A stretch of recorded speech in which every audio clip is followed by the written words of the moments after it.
the Baen Free Radio Hour.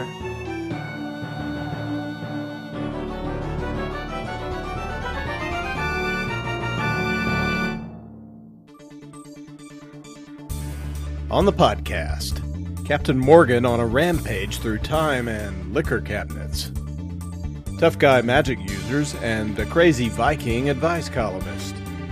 Plus, part 20 of the complete audiobook serialization of David Weber's Shadow of Freedom. All right now.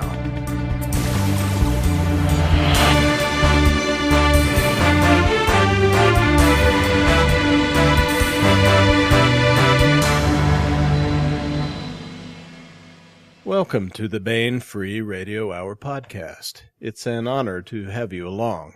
I'm Baen editor Tony Daniel. Coming up, we have an interview with Steve White, the author of many Baen books, including novels in the best-selling Starfire series with David Weber. We're going to be talking about Steve's Jason Thanou Time Travel books and his new entry in that series.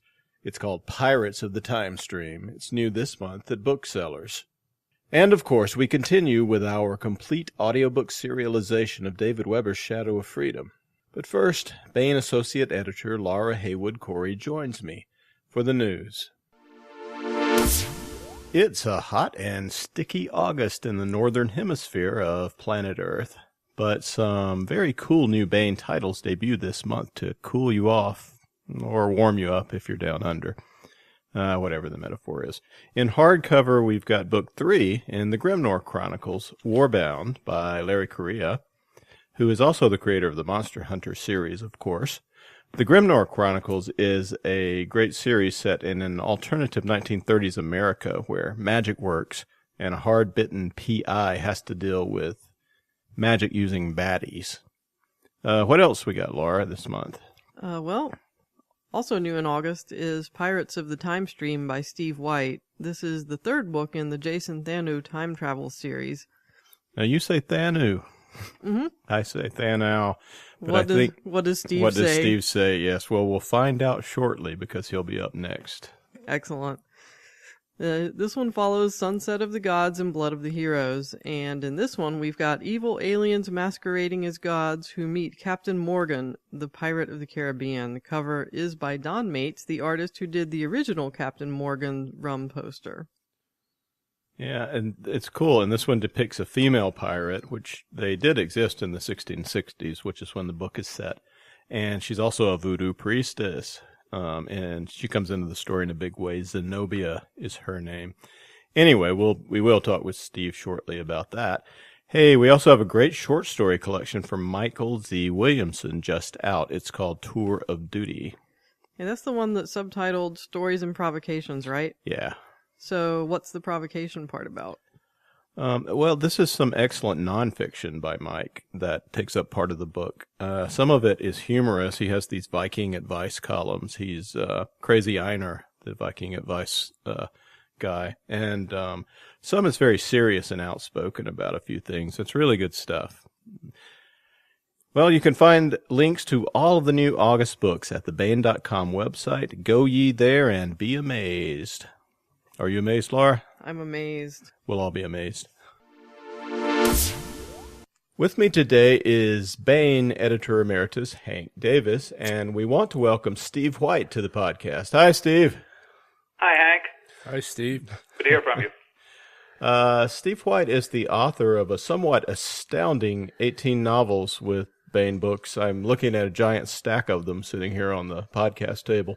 He's the author with David Weber and a couple of other later authors of the Starfire series of novels. These include Insurrection, Crusade, In Death Ground, and The Shiva Option, which was a New York Times bestseller. Steve's other Baen series include the Prince of Sunset series, the Disinherited series, the Stars series, I guess we're calling it, with Eagle Against the Stars and Wolf Among the Stars, and standalone science fiction novels such as Demon's Gate, The Prometheus Project, and one I personally like a lot, St. Anthony's Fire, which is this wonderful alternate history science fiction blend where rather nasty aliens help the Spanish win against the British, and Queen Elizabeth when the Armada shows up. And finally, we have the series we want to talk about today, the Jason Thanou Time Travel novels. Steve, did I say Jason's last name right, and did I leave anything out of that huge list? Yeah, his name is pronounced Thanou, his last name, and I think you covered just about everything there that I've written, with the exception of one standalone, Forge of the Titans, which, by the way, really is a standalone. Now, Demon's Gate and St. Anthony's Fire, which, by the way, I'm glad you enjoyed, are potentially the beginnings of new series. Each of them is left open for sequels at the end, and I hope to do some future work in those universes. Now, Forge of the Titans has a wonderful cover by David Mattingly, I believe. That's the one with my favorite cover, and if you think about it, you can probably figure out why. We'll let people look it up on the Nudge, Week. the Baen Books website. The first novel in the Jason Thanou series is Blood of Heroes. In this one, our cynical, tough guy hero Jason leads a group of time travelers back to Minoan, Greece, to watch the Santorini explosion near the Aegean island of Thera. This was one of the largest volcanic events in all human history and is thought to have a part to play in the origin tales of the Greek gods and maybe even the legend of Atlantis. Steve, which came first, your interest in this huge historical event or your sly and very intriguing ideas for the real origin of the Greek gods? Well, my mother was a poet and an English teacher. She got me hooked on the Greek myths at a very early age, and I've never recovered. Much later, in 1971, when I was a naval intelligence officer, I was doing some intelligence work in Greece, and I spent some time there, and I was able to see a number of things, including the island of Thera, and also the ruins of Mycenae. And I think you'd have to be seriously unimaginative not to have your imagination stimulated by these places. The whole idea of the potential consequences of the Santorini explosion has always interested me. I've had several ideas over the decades of something I wanted to write on that, and I was finally able to do it with Blood of the Heroes. Did it require a lot more historical research, or was your experience just visiting there and having learned about it over the years enough to get going on the novel? As always, I did a lot of in-depth research on the period, in this case, the Aegean Bronze Age, and I developed some pet theories of my own to account for some of the archaeological puzzles of that period, which I was able to slip into the novel in what I hope was a fairly painless way. Let's talk some more about the way that you research these great time travel books. You've said elsewhere that writing lets you make use of the reading you would do anyway. Since you use a lot of historical details in the Jason Thanou books, are you an eclectic reader, or do you have a specific area of knowledge that you concentrate on? As to being wedded to a particular historical period, I suppose you could call me a serial monogamist. At any given time, there's going to be one particular area of history I'm particularly interested in, but I go from one to the other, and I'm always coming back to my first love, which was classical antiquity. Another favorite is the Elizabethan era, which I was able to do some work with in St. Anthony's Fire. Another area I keep coming back to, which really intrigues me, is Imperial Chinese history. In fact, my two-parter, Prince of Sunset and Emperor of Dawn, followed very closely the model of Chinese history from the Three Kingdoms period to the founding of the Tang Dynasty. In fact, anybody who knows anything about that probably knew what was going to happen next in those novels.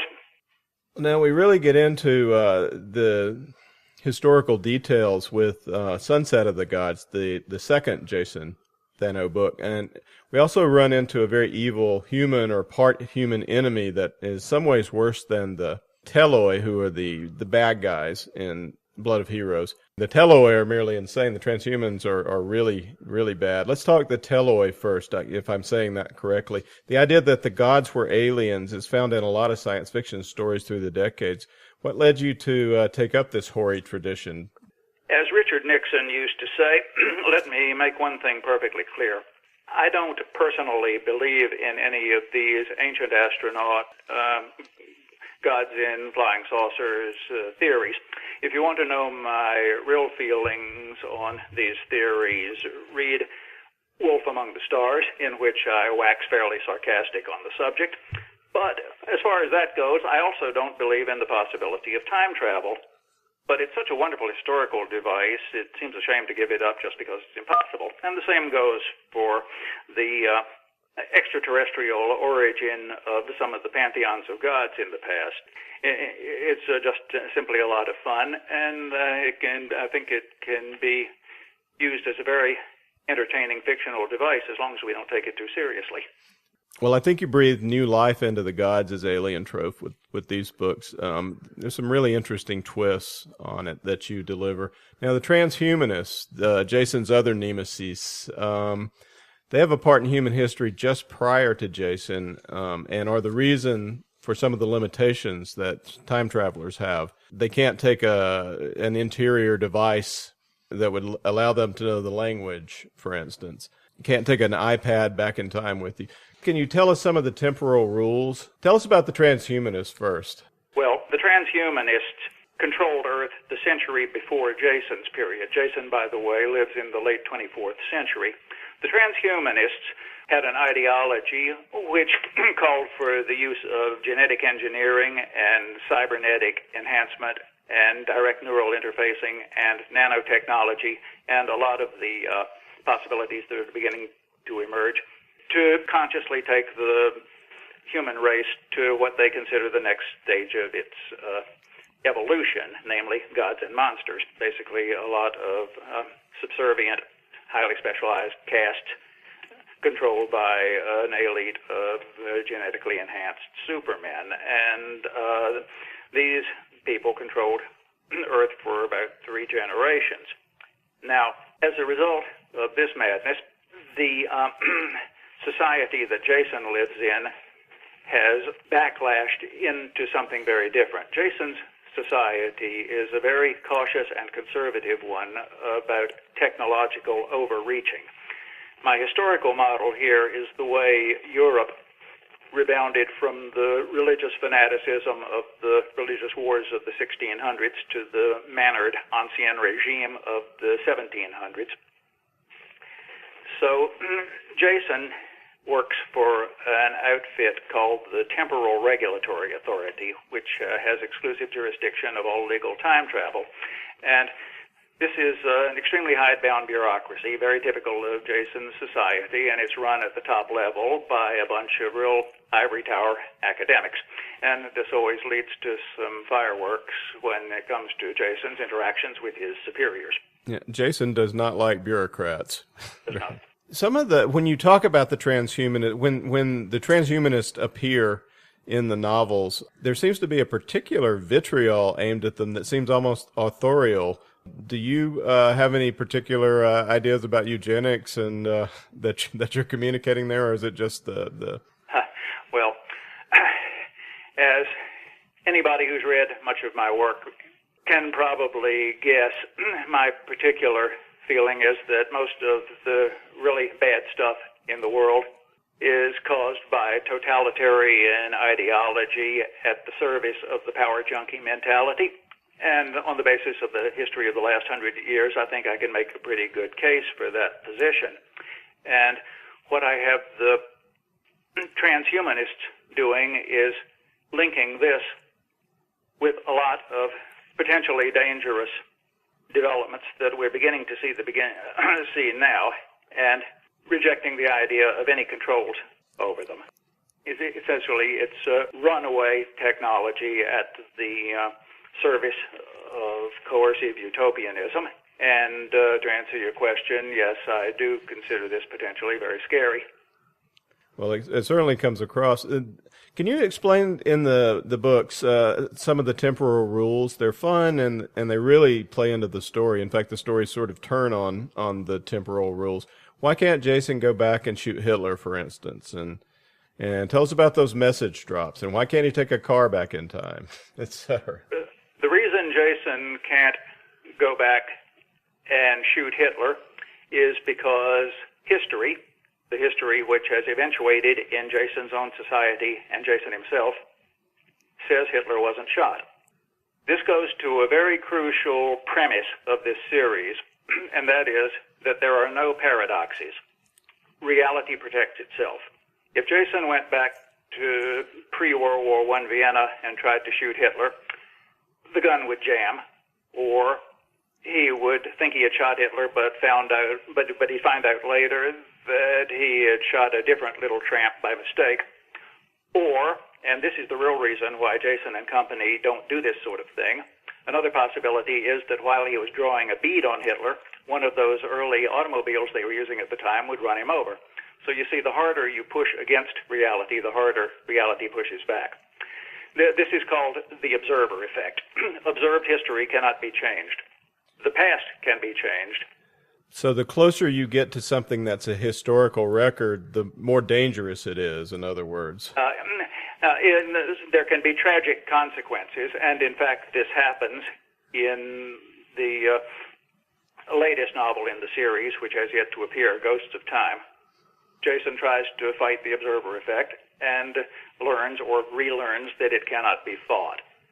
Now, as I say, the past can be changed as long as it doesn't violate observed history, and this is the basis of the message drop system, which is the only way time travelers have of communicating with their own time. There's no such thing as a transtemporal radio or anything like that. What they can do is write a message on some very durable medium and leave it in some prearranged cave or something. Is still some location that's still going to be relatively undisturbed in the late 24th century, and their superiors uptime can pick it up there. This obviously has a lot of limitations. In fact, Jason doesn't get to use it much because it's very inconvenient, usually, for him to reach the prearranged location when he's off having adventures somewhere else. Yeah. So my favorite parts of the books are your meticulous and really riveting depictions of real historical events. I mean, for me, that is what time travel stories are all about. This desire to be there, and you take the reader there. Sunset of the Gods revolves around the Battle of Marathon in Greece. Many consider this a battle that won the West, as it were, or at least created conditions for Western culture to develop. And you have a really stunning description of what it's like to be inside the armor of a hoplite warrior advancing on an enemy. Can you tell us, why did you pick Marathon, first of all, for the second book, and how did you go about getting into the mindset and into the very helmet of a Greek warrior of the time? Well, as for why I focused on Marathon, as you yourself have pointed out, it was a really crucial battle in world history. In my opinion, this is beyond argument. Also, the legend of the god Pan being involved in the Athenian victory at Marathon was an obvious opening for me to connect that with one of these transhumanist plots to start a slowly germinating cult in the past and keep it going by periodic appearances by people with accurate prophecies of the future from time to time over the centuries. The Pan was obviously a way to do that, and I make him a gene-twisted creation of the transhumanists. And as for your other question, well, I can't honestly say I was writing about hoplite warfare from direct personal experience. However, as always, I did some extremely in-depth research, and I was fortunate in that there is some extremely good source material on this. A lot of very good work has been done in the field, and I would particularly recommend the book The Western Way of War by Victor Davis Hanson. Yeah, he's an excellent writer and historian. Well, let's turn to Pirates of the Timestream. We're in a very different era in this book. This is the time of Captain Morgan, Henry Morgan, privateer and then pirate of the Caribbean. And the cover for Pirates of the Timestream is by none other than Don Maitz, who is the artist who created that Captain Morgan's rum version of Morgan with the devilish curled mustache and all that. Can you describe the conditions in the Caribbean at the time, which I think it's the 1660s that the book takes place in? Why did you set a Jason Thanou story there? The Caribbean in the 1660s was the first Wild West. There was a saying at the time, no peace beyond the line. the line being the line that the Pope had drawn, dividing the New World between Spain and Portugal. And the Spaniards considered anybody in their allotted portion, which was most of it, to be an interloper. And they were extremely ruthless in rooting out interlopers. It was a brutal form of warfare that went on there. Now, the English had taken and colonized Jamaica, but the English crown was too cheap to provide for a defense of it. So the only defense the colonists had was the privateers. So it was like the Western townspeople in the old Western movie who had to bring in a gunslinger to protect them from the bandits. So when you had sanction of some authority, you were a privateer, and when you didn't have sanction, you were a pirate? Yes, the pirate, you have to understand, was really a fighting word. And Henry Morgan absolutely hated being called a pirate. Calling him a pirate was a pretty good way to get your throat cut. Now, Morgan himself, it was almost impossible not to make a great character out of Henry Morgan. Some people who have read Pirates of the Timestream in electronic form have been extremely complimentary about him. One person told me that Morgan practically swaggers right off the page and helps himself to the contents of the liquor cabinet. Somebody else told me that Morgan steals every scene he's in, and I think this is to be expected. He was a son of a bitch, but he was a larger-than-life son of a bitch. Well, you do a great job of capturing him, and he does steal a lot of scenes, but Jason likes him, has a grudging respect for him that grows over time in the novel. We also get some very interesting voodoo details, including a rather grisly killing during a ritual. I think you've traveled in the region. Have you ever encountered voodoo?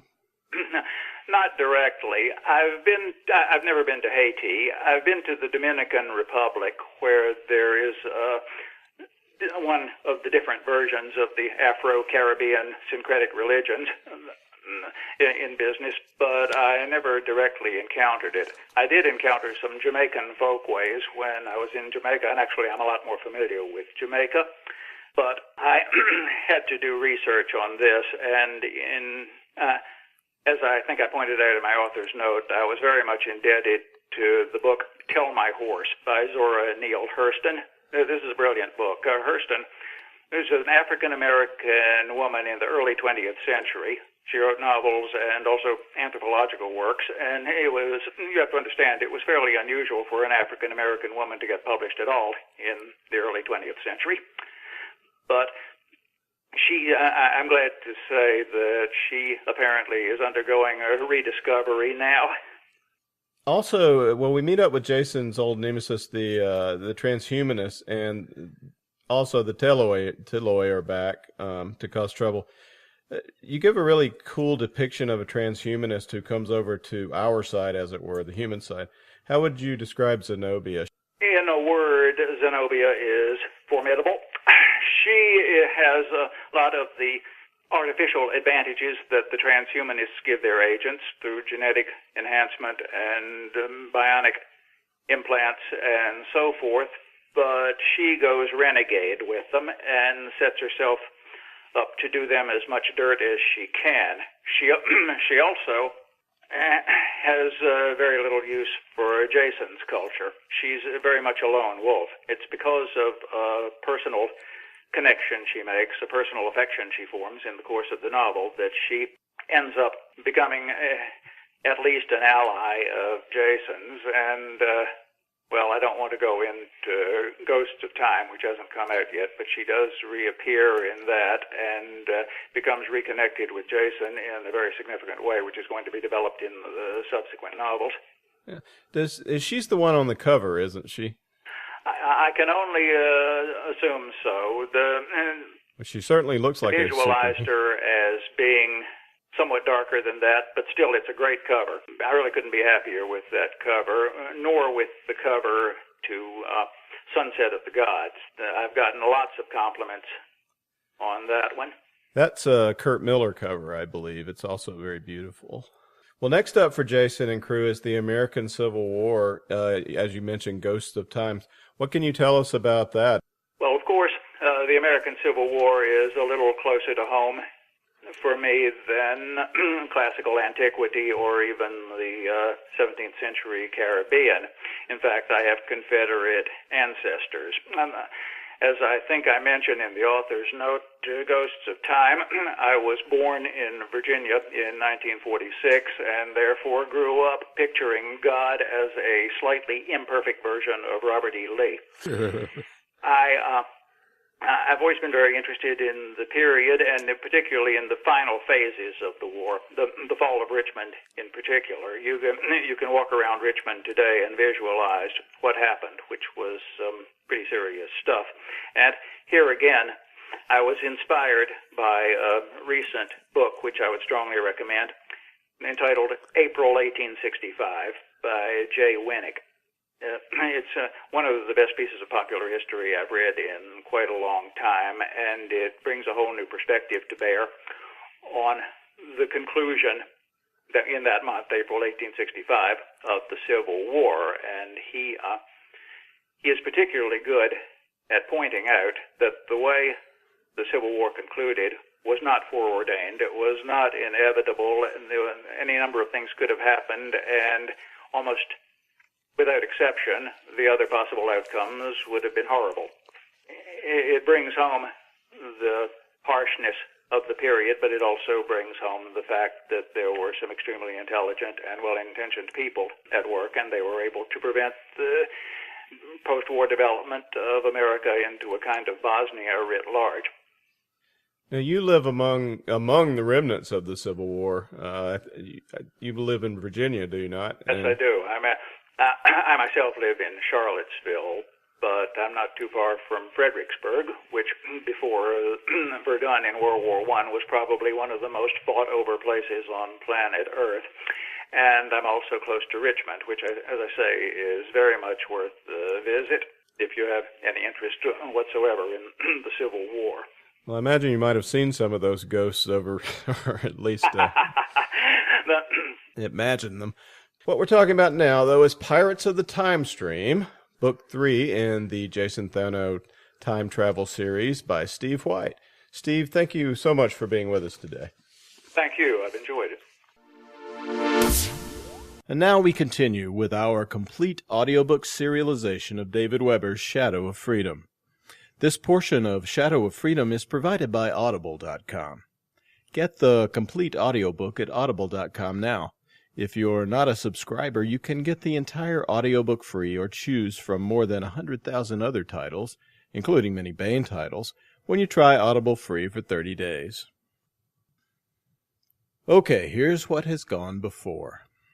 After a fierce war, Honor Harrington's Star Kingdom of Manticore has defeated one long-standing enemy, the Havenites, and reached a truce with another menace, the ancient aristocratic Solarian League. The Solarian League is crumbling, and on the edge of its empire, rebellion is brewing. Royal Manticoran Navy Admiral Michelle Hinke, Countess Goldpeak, commands the Royal Manticoran Navy forces in the Talbot Quadrant, a region allied with the Star Kingdom and on the border of the restive frontier of Solarian space. Goldpeak sympathizes with the rebels, but wants to be careful that whatever help she supplies is in a time and place of her own choosing. Now in the Saltash system, that chance may have arrived. With the help of Solarian battle cruisers, the system governor has impounded Manticoran merchant ships in a deliberate act of provocation.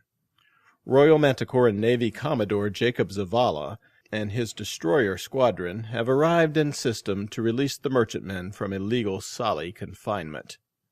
And after a devastating display of Manticoran martial superiority, Zavala has the upper hand. But the Saltash governor refuses to negotiate. Zavala has no choice but to dispatch a boarding party to the orbital station where the merchants are held hostage. Here is part 20 of David Weber's Shadow of Freedom.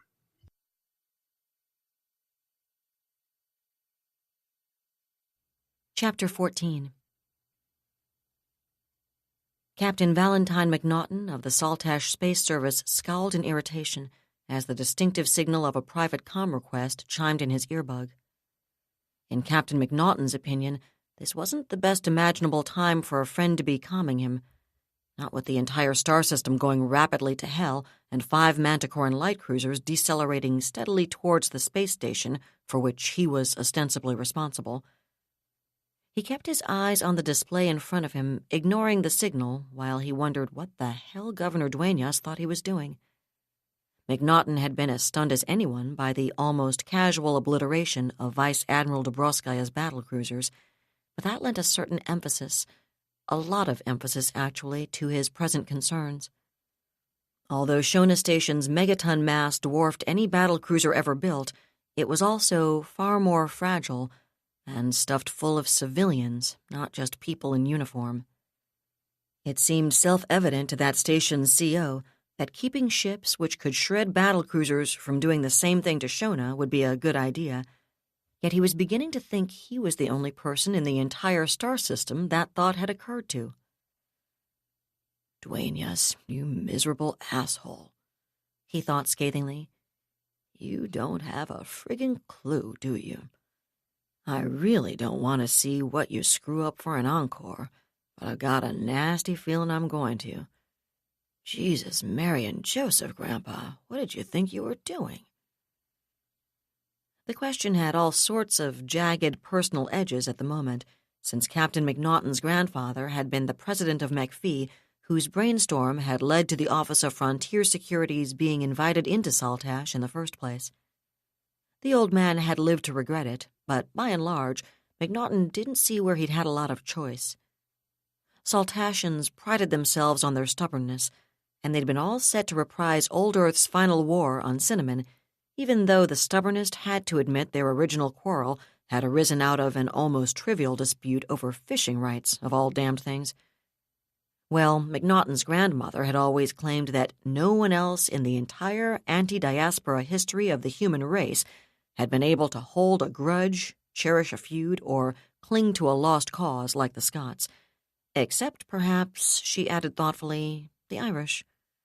Apparently, some things changed even less than others. McNaughton didn't know about that. He wasn't a student of history, and he'd had other things to concern himself with here in Saltash, like dealing with the consequences of Frontier Security's arrival. While he was willing to concede even OFS was preferable to a sterilized planet, there were times he wasn't certain just how preferable it might be. His was one of the families which had managed to cling to a position of at least some power and privilege even under the new management, which was how he'd come to command Shona Station in the first place. But that also meant his family was in a better position than most to realize just how cynical the Solly's exploitation of his home system actually was. It wasn't that systems like Saltash provided enormous amounts of cash to the League compared to even the smallest core system, not individually, at any rate, yet there were so many of them, each of them one more revenue-producing node in Frontier Security's benevolent little empire, that the aggregate cash flow was stupendous, and the amounts the League extracted from Saltash in the form of service fees and licensing fees were more than enough to choke off any domestic economic growth. McNaughton knew Saltash was better off than many, probably the majority of the Protectorate systems, and Cinnamon had escaped the kind of grinding poverty that was the fate of all too many other worlds in the Verge. But he wasn't certain stagnation was a lot better than penury, and he was certain that Frontier Security apparatchiks like Damian Duenas had absolutely no interest in changing the situation. It was working just fine for them the way it was. Or it had been until today, at any rate. Unfortunately, Duenas wasn't the one who was going to pay the heaviest price, or who'd already paid it, for that matter. McNaughton hadn't known Dobroskaya well. She hadn't been in system long enough, but she'd sure as hell deserved better than she'd gotten. And the McNaughton clan had been around long enough for him to know that, with Dobroskaya dead, Duenas was going to heap all the responsibility for what had happened here on her, if he could. It was amazing how convenient dead scapegoats who weren't around to dispute what had happened could be. And if anything else goes wrong, he's going to hang the responsibility for that on anyone he can, too. Which puts me right in the line of fire, and... His earbud chimed again louder, and he growled a silent mental curse as it added a priority sequence to the signal. He looked around for a moment, then crooked a finger at Commander Tad Rankler, his executive officer. "Take the throne for a minute, Tad," he said, jerking his thumb over his shoulder at the command chair, where he should technically have parked his posterior. "Apparently, I have to take a call." "Hell of a time for it," Rankler grunted. The SSS wasn't all that big on spit and polish, and McNaughton and Rankler had known one another since boyhood.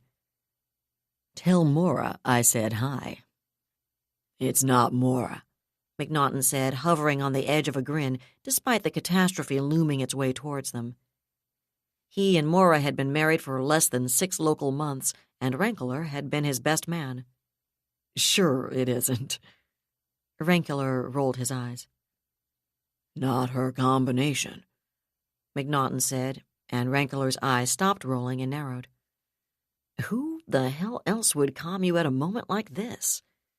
"If you'll take the damn deck, I'll find out," McNaughton said tartly, and Rankler nodded. "Sorry," he said. "You're relieved." "I stand relieved," McNaughton replied. Spit and polish or not, there were some formalities and procedures which simply had to be observed. Rankler moved closer to the master plot, and McNaughton stepped back a few paces, far enough to stay out of everyone else's way, and punched to accept the audio-only call. "McNaughton," he said tersely. "Captain, it's Cicely Tialakainen," a voice said, and he felt his shoulder stiffen. Tialakainen had been stationed in Saltash longer than any of its previous governors or lieutenant governors. If Valentine McNaughton had been inclined to trust any OFS bureaucrat, it would probably have been Tialakainen. As it was, he at least mistrusted her less than any of her predecessors. To be honest, however, that wasn't saying a great deal, and his eyes narrowed as he wondered why she was on his private circuit rather than one of the official comm channels. "Yes?" he responded after a moment, some instinct prompting him to use no names or official titles any of his watchstanders might overhear. "I'm on your private combination because I'm pretty sure this is a conversation neither of us would want to make part of the official record," Tialakainen said, as if she'd read his mind. "The governor and I just had a disagreement." "And?" McNaughton said warily. Getting into the crossfire between frontier security bureaucrats was not something a prudent Saltashian did. "And I told him where he could put any further cooperation from me," Tialakainen told him flatly. "I never did like this brainstorm of his, and I wish to hell I'd argued harder when he first came up with it. But I didn't, and now it's come home to roost with a vengeance. You know what happened to Dobroskaya?" "Yes," he said, although it hadn't been a question. "Well, Dueña still refuses to back down. He even refused to authorize Meow to evacuate her ships." "What?" McNaughton's brows knit, and he glanced at the plot showing the thick shower of life pods descending toward Cinnamon atmosphere. "But Meow did that on her own, after I gave her a heads up." McNaughton could almost see Tialakainen's tart, sharp-edged grimace even over the audio-only link. "I suggested to her that it would probably be best to initiate direct contact with this Zavala before our esteemed governor got around to complicating things for her. She still may take it in the ear, but at least she didn't have any orders not to abandon, yet, and she can make a pretty damned good case for having to make a quick decision without any guidance from her civilian superiors, officially, at least." "I see. And you're calming me to do the same thing?" "More or less." He heard the sound of an exasperated exhalation. "You're not in the same position Meow was. You can't just evacuate the station, and I'm damn sure he's going to be ordering you and McWilliams and that jackass Pole not to release the Manties. He's got this notion Zavala won't push it, won't dare to take any action that could get civilians hurt. Which you think he will? McNaughton kept his voice down, but his expression tightened. My honest impression? I don't think he wants to, but this is one genuine hard-ass, Val. I don't know how typical he is of Manties in general, but this guy isn't going to take any crap from anybody, and the fact is that we're legally in the wrong on this one. Worse, Zavala knows we are, and I think he's just demonstrated he isn't likely to spend a lot of time dithering about his next move. I don't know what he may have said to Dueñas after I left, but if I had to guess, it would be something along the lines of, give me back my nationals and nobody else needs to get hurt. Get in my way, and a lot of people will get hurt.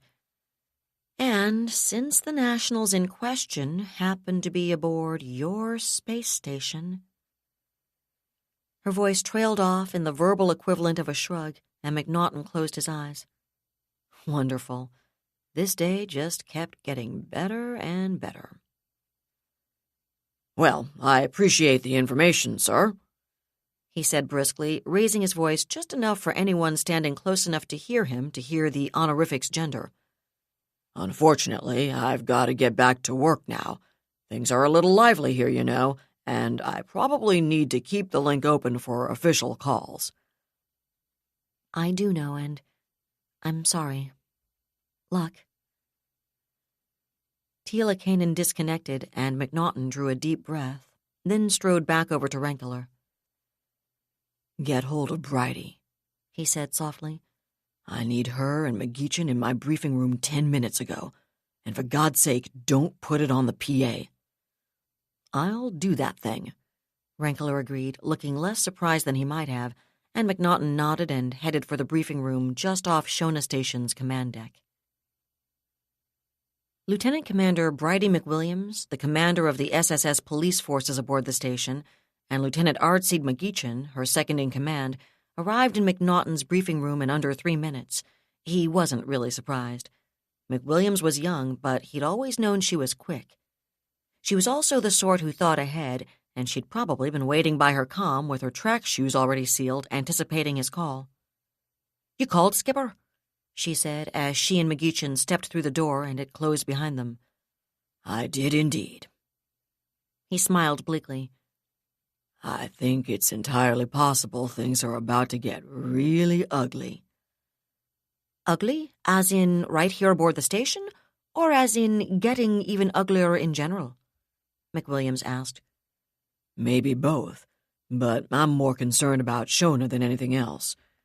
I've just been informed by a reliable source that Governor Dueñas has no intention of meeting the Manties' demand that their personnel be released to them. Jesus, McGeechan muttered, then blushed and shook himself. Sorry, sir. You're not thinking anything I'm not, Lieutenant, McNaughton assured him. Should I take it, sir, that a reliable source wasn't Governor Dueñas? McWilliams asked, her eyes shrewd. I think we should just move along quickly without getting into that particular point, McNaughton told her with a tight smile. What matters right this minute is that the Manties are going to insist we hand their people over, and Dueñas is going to order us not to hand their people over. Under the circumstances, I could live with telling our esteemed governor to suck vacuum, but I strongly suspect Major Pole would be disinclined to support us in that. McWilliams's blue eyes hardened. She and Major John Pole, the CO of the Solarian Gendarmerie Intervention Battalion OFS had stationed here aboard Shona Station, loathed one another. Pole's people hadn't enforced the kind of brutal reign of terror frontier security had imposed, or supported at any rate, in all too many protectorate systems, but that didn't make him a knight in shining armor. McWilliams and her predecessor had been forced to deal with several complaints about Pole, most from women who hadn't responded favorably enough to his advances. Any Saltashian would have been hammered hard over the same sort of accusations. At the very least, he would have been dragged in while they were thoroughly investigated, but local police forces didn't go around investigating the commanders of intervention battalions. That was one of the facts of life in the Verge, and it stuck in Bridie McWilliams' cross sideways. Worse, as the gendarme's CO, Pole set the standard. 2 or 3 of his troopers had gotten far enough out of line that the previous OFS governor had actually authorized their prosecution, and one of them had even been broken out of the gendarmerie and sent away for 10 years of hard time on the gas extraction platforms orbiting Himalaya. Duenas had promptly turned the clock back, however, which was how McWilliams came to hold her present position, since one of the governor's first actions had been to sack her predecessor precisely because of those prosecutions. "Skipper," she said now, "I think we have limited options here. I've got around 500 cops for the entire station, most with nothing heavier than sidearms, and even after detachments, Pole's got the better part of 2 companies of gendarmes on station. I don't have an up-to-the-minute count, but he's got to have close to 300 people up here, and they've got a lot heavier equipment than mine do." 273 as of this morning, ma'am, McGeechan put in. "Not counting 3 on sick call in the infirmary." McNaughton and McWilliams both looked at him with raised eyebrows, and he shrugged. "I just thought it was something I should be checking on, given the situation, just so we could have a better feel for how we might integrate our own people with his if we had to, you understand." "I believe I do, Ardseed," McWilliams told him with an off-center smile. "I believe I do." Then her smile faded, and she turned back to McNaughton. "Sir, I think Major Pole will obey his orders, his legal orders, of course, from Governor Duenas, and I can't see anything aboard Shona Station which could reasonably be expected to prevent him from doing so." She'd chosen her words carefully, McNaughton noted. All of them could honestly testify that no one had even so much as suggested that they might attempt to resist the governor's instructions. "I don't either," he told her. "On the other hand, as you've pointed out, your people are much more lightly equipped than Major Pole's gendarmes. Under the circumstances, I feel you and Lieutenant McGeechan would be best employed using your personnel for crowd control, public safety, and to back up Commander McVee's damage control crews in case they should be needed. My feeling is that we also ought to immediately begin evacuating civilian personnel from Victor 7 in order to facilitate any movements Major Pole may feel it's appropriate for him to make." "Yes, sir," McWilliams nodded. Victor 7 was the station habitat module which had been assigned to the gendarmes ever since their original dispatch to Saltash. Actually, they'd assigned it to themselves, since it had originally been intended as the station's VIP habitat and was still the largest, most luxuriously appointed module Shona Station boasted. It had also been refitted to contain the gendarmerie's brig facilities, which were separate from those of the Saltash Space Service's police forces.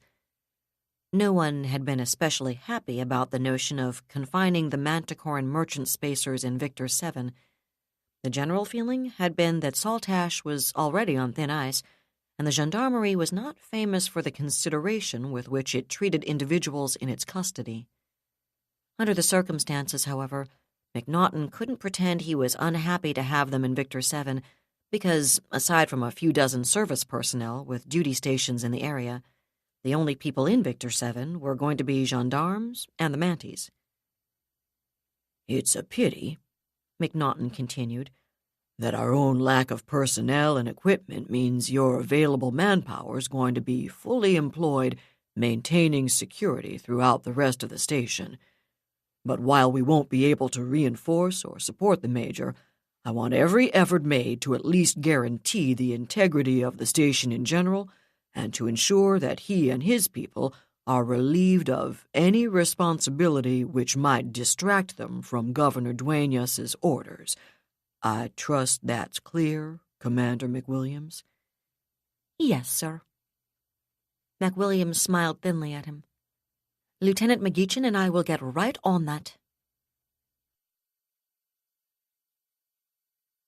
That was David Weber's Shadow of Freedom, Part 20, read by Allison Johnson. And that's it for the podcast. Thanks to Audible.com. Thanks to Laura Haywood Corey, to Christopher Chifani and podcast theme composer Ruth Judkowitz. And a glass brimming double shot of Caribbean rum lifted in gratitude to author Steve White. Please join us next time here in the hammering heart of science fiction and fantasy, and keep reaching for the stars.